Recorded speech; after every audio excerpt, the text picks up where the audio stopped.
नमस्कार किसान भाइयों, मैं सूर्यदेवल फिर से हाजिर हूं आपके अपने चैनल एग्रीकल्चर गुरुजी में। किसान भाइयों, आज हम बात करेंगे उन किसान भाइयों के लिए जिन किसान भाइयों को जो हमारा पेड़ी गन्ना है, उन्होंने सब कुछ डाल करके देख लिया है। खाद भी कई सारे डाल चुके हैं, स्प्रे भी वो कई सारे कर चुके हैं और स्प्रे खाद डालने के बाद भी उनका जो गन्ना है वो अच्छी तरीके से बढ़वार नहीं कर रहा है। आखिर क्या कारण है, या ऐसा कौन सा खाद है, ऐसा कौन सा टॉनिक है जिसे यदि हम डाल दें एक बार और हमारा जो गन्ना है वो 10 से 15 दिन के अंदर बहुत ही शानदार वाली ग्रोथ करके चले, अच्छी तरीके से उसके अंदर टिल्डिंग हो सके और रोगों का जो अटैक है वो भी उसके अंदर देखने को ना मिले। तो ये वीडियो सिर्फ उन्हीं किसान भाइयों के लिए है जिन किसान भाइयों गन्ना अच्छी तरीके से चल रहा है, बढ़वार अच्छे से है, टिल्डिंग अच्छे से है। वो इस वीडियो को देख करके अपना समय बिल्कुल भी खराब ना करें। या यदि आप कोई खाद, कोई फर्टिलाइजर पहले डाल चुके हैं तो भी इस वीडियो को आप ना देखें। ये वीडियो सिर्फ उन्हीं के लिए है जिनका गन्ना बहुत ही कम दम लगा रहा है, अच्छी तरीके से बढ़वार नहीं कर रहा है। जो फार्मूला इस वीडियो के अंदर मैं आपको बताने वाला हूँ, मैं गारंटी दे सकता हूँ, दावे के साथ कह सकता हूँ, इस खाद को डालने के बाद मात्र 15 दिन के बाद आपके खेत की जो बढ़वार होगी वो बहुत ही अविश्वसनीय होगी। आप कमेंट करके मुझे बाद में बता सकते हैं और मैं विश्वास भी आपको दिलवाता हूं कि इस खाद को आप डालेंगे तो बेहतर वाले रिजल्ट आपको 100% देखने को मिल जाएंगे। जैसा कि आप इस समय पर हमारे इस पेड़ी गन्ने को देख पा रहे हैं, ये पेड़ी गन्ना हमारा बहुत ही अच्छी तरीके से चल रहा है। ना कोई रोग है, ना ही कोई कीट इसके अंदर लगा हुआ है। खरपतवार इसके अंदर इतने ज्यादा थे किसान भाइयों के हिसाब से कुछ ज्यादा। आप देख पा रहे हो यहाँ से वहां तक, ये देखिए पूरे के पूरे मैंने जो यहाँ पर ये ढेर लगाए हुए हैं, ये देखिए ये पूरा इस खेत के अंदर इतना खरपतवार किसान भाइयों हो गया था। बहुत ही ज्यादा खरपतवार इस खेत के अंदर हो गए थे। हमने कस्सी की सहायता से, खुरपे की सहायता से इसके सभी खरपतवारों को बिल्कुल गन्ने की जड़ के साथ से हमने निकाला है। गन्ने को जो इसकी जड़ है वो हमने काफी मुलायम कर दी है। ये बात आप अच्छे से जानते हैं कि जितनी ज्यादा मुलायम हमारे गन्ने की जड़ हो जाएगी, गन्ना अच्छी तरीके से बढ़वार करेगा, अच्छी तरीके से किसान भाइयों ग्रोथ करेगा। तो बहुत ही शानदार वाले आपको इसके रिजल्ट देखने को मिल जाएंगे। अब किसान भाइयों आपको करना क्या है, इस चीज का आप ध्यान रखें कि जितनी ज्यादा इसकी मुलायम जड़ रहती है उतना ही अच्छा वाला रिजल्ट आपको देखने को मिलता रहता है।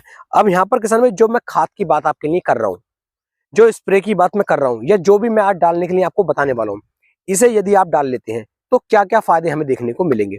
सबसे पहले तो गन्ने की जो हमारी जड़ है ये किसान भाइयों फोकी हो जाएगी, हल्की पड़ जाएगी, मिट्टी भुरभुरी आपकी हो जाएगी। दूसरा, गन्ने के ऊपर किसी भी तरह का कोई भी कीट बिल्कुल भी प्रकोप नहीं करेगा। चाहे टॉप बोरर की सुंडी हो, गन्ने की ग्रोथ ना हो रही हो, गन्ने की बढ़वार ना हो रही हो, कोई भी दिक्कत आपकी क्यों ना हो रही हो, इस खाद को डालने के बाद सभी कमियां अच्छी तरीके से दूर हो जाएंगी। तो आपको क्या करना है, यहाँ पर सबसे पहले जो आपको लेना है वो लेना है किसान भाइयों यूरिया। यूरिया खाद यदि आप डालते हैं तो इससे खेत के अंदर गर्मी भी बनती है, नाइट्रोजन की मात्रा बढ़ जाती है हमारे गन्ने के अंदर, हमारे पौधे के अंदर, और हमारा पौधा अच्छी तरीके से ग्रोथ, अच्छी तरीके से हरा भरा होना चालू हो जाता है। लेकिन इसकी जो मात्रा है, ऐसा ना करें कि 1 कुंटल डाल दिया या फिर 1.5 कुंटल डाल दिया। कुछ किसान भाई क्या कर रहे हैं, कुछ किसान भाई नहीं कहूंगा, 50% किसान भाई क्या कर रहे हैं कि 1 एकड़ के अंदर वो 100 किलोग्राम यूरिया की मात्रा डाल रहे हैं। कुछ किसान भाई 150 किलोग्राम तक पहुंच गए हैं। तो ये गलत है। यदि आप इतना यूरिया डालेंगे तो सिर्फ और सिर्फ आप ही का नुकसान इसमें होने वाला है। पैसा भी बेकार हो जाएगा, जमीन भी बंजर हो जाएगी और खेत के अंदर तो रोग स्वाभाविक लगेंगे ही लगेंगे, क्योंकि जितना ज्यादा यूरिया डालेंगे उतने ज्यादा रोग लगेंगे। तो ज्यादा से ज्यादा यदि आप यूरिया डालना चाहते हैं तो 1 बैग यूरिया जो है प्रति एकड़ के हिसाब से आपको डालना चाहिए। यानी कि 45 किलोग्राम प्रति एकड़ के हिसाब से यदि आप यूरिया डालेंगे तो भी अच्छे रेट किसान भाइयों आपको देखने को मिल जाते हैं। तो यहाँ पर यूरिया जो आप ले रहे हैं वो ले लीजिए 45 किलोग्राम प्रति एकड़ के हिसाब से। ये फार्मूला उन्हीं के लिए जो मैंने शुरू में बता दिया है कि जिनका खेत अच्छे से उठान नहीं ले रहा है, यूरिया 45 किलोग्राम हो जाता है। इसके बाद किसान भाइयों जो हमारी सल्फर है पाउडर फॉर्म में, इसकी मात्रा लेनी है 3 किलोग्राम प्रति एकड़ के हिसाब से। सल्फर जैसे ही डालते हैं पौधा हरा भरा होकर के चलेगा, मिट्टी को ये मुलायम बना देगा, लचीला बना देगा, किसी रोग को भी नहीं लगने देगा और खाद के रूप में तो कार्य करता ही करता है। यदि सल्फर हम डाल देते हैं तो टिल्डिंग बहुत ही अच्छी तरीके से होनी शुरू हो जाती है। तो दूसरा खाद रहता है हमारा सल्फर। अब तीसरे खाद के रूप में हमें क्या लेना है, तीसरे खाद के रूप में किसान भाइयों आपको इसमें लेना है हमारी धनजाइम गोल्ड। धनजाइम गोल्ड जो आप यहाँ पर लेने वाले हैं वो लेंगे किसान भाइयों 7 किलोग्राम प्रति एकड़ के हिसाब से। धनजाइम गोल्ड की जगह आप सागरिका भी ले सकते हैं, सागरिका की जगह आप बायोविटा भी ले सकते हैं। तीनों लगभग एक से ही आप मान करके चलें। तीनों में से किसी की भी एक की मात्रा लगभग 6 से 7 किलोग्राम प्रति एकड़ के हिसाब से ले लीजिए। यदि आप सागरिका लेते हैं तो लगभग 10 किलोग्राम प्रति एकड़ के हिसाब से लेनी है। तो ये 3 खाद आपके हो जाते हैं। अब जो हमें चौथा इसके अंदर उपयोग में लाना है, वो आपको उपयोग में लाना है थायोमेथोक्सम, जो आप इस समय वीडियो में देख पा रहे हैं। थायोमेथोक्सम 30% एफएस फॉर्म में आपको ये देखने को मिल जाता है। इसकी जो यहाँ पर मात्रा आप लेंगे, वो लेंगे किसान भाइयों 700 ml प्रति एकड़ के हिसाब से। 700 ml से ज्यादा की मात्रा न ले, 700 ml की जो मात्रा मैं आपको बता रहा हूँ थायोमेथोक्सम 30% एफएस की, ये बहुत ही सफिशिएंट मात्रा है। स्प्रे नहीं करना है। क्या करना है मैं आगे आपको बताने वाला हूँ। तो थायोमेथोक्सम ये हमारा एक कीटनाशक है जो अच्छी तरीके से हमारे गन्ने की फसल के अंदर रोगों से हमारी फसल को बचाएगा, गन्ने की बढ़वार करने में भी काफी ज्यादा मदद करता है और कई सारे कीटों को ये कंट्रोल कर लेता है। ऐसा नहीं कि एक ही कीट के लिए बना हुआ है, कई सारे कीटों पर, कई सारे रोगों पर इसके अच्छे रिजल्ट आपको देखने को मिल जाते हैं। तो 700 ml प्रति एकड़ के हिसाब से थायोमेथोक्सम आपको ले लेना है। जो हम दूसरा कीटनाशक यहाँ पर ले रहे हैं, वो लेना है किसान भाइयों आपको फिप्रोनिल। फिप्रोनिल लेना है किसान भाइयों 5% में जो आपको देखने को मिल जाता है।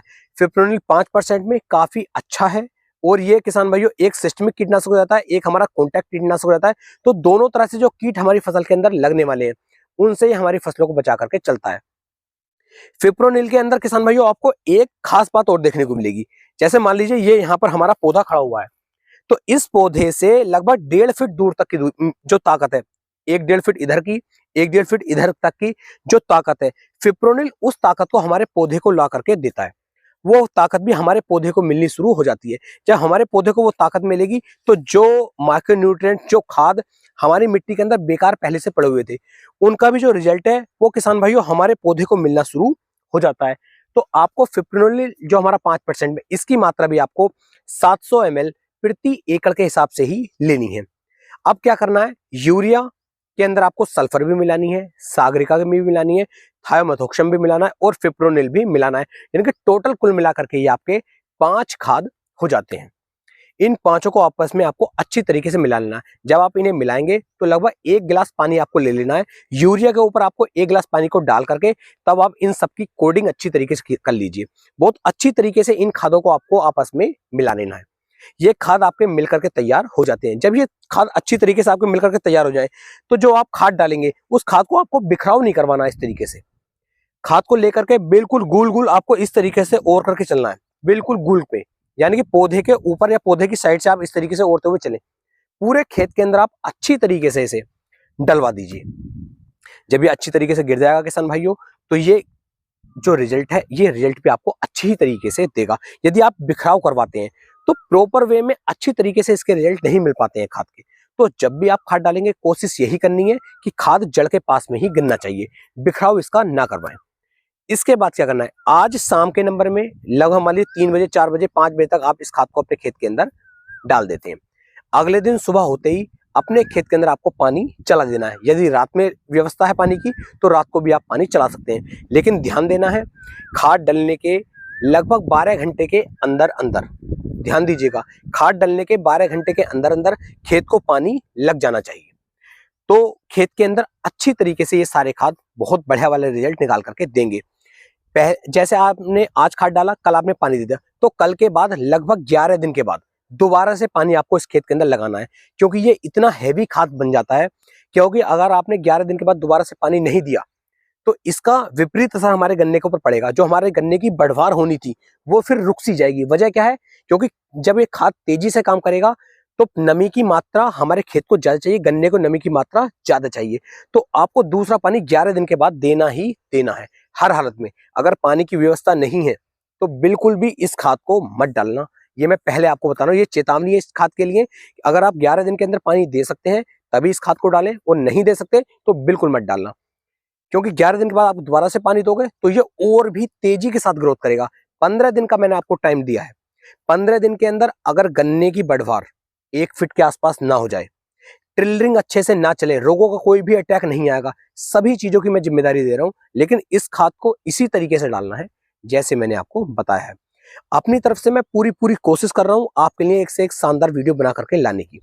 कोई भी बात समझ में नहीं आ रही है, नीचे कमेंट कर सकते हैं। कमेंट करोगे, मैं उसके भी जवाब आपको पूरी कोशिश करता हूं देने की।